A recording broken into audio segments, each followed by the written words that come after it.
CSS style का syntax बहुत सादा सा है। सबसे पहले हम सेलेक्टर लिखते हैं।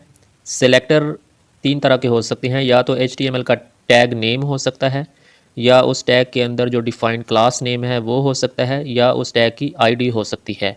तो इन तीन में से कोई एक सेलेक्टर आएगा। जैसे H2 है, पैराग्राफ है, तो H2 यहाँ पे हमने सेलेक्टर यूज़ किया। फिर उसके बाद ब्रैकेट आएगी, और ब्रैकेट के बाद हम CSS की प्रॉपर्टी लिखते हैं, जैसे कि colour, background colour, border colour, जो भी प्रॉपर्टी आप डिफ़ाइन करना चाहते हैं। फिर प्रॉपर्टी नेम के बाद हम कॉलन ऐड करते हैं, और कॉलन के बाद उसकी वैल्यू डिफ़ाइन कर देते हैं। जैसे अगर आपने कलर लिखा है तो कलर के केस में इसकी वैल्यू हेक्स कोड होगा, जो कलर का कोड होगा, या उस कलर का नेम होगा ब्लू। तो इससे क्या, और इसके बाद हमने ऐड कर दिया सेमी कॉलन, और सेमी कॉलन के बाद हमने ब्रैकेट को क्लोज़ कर दिया।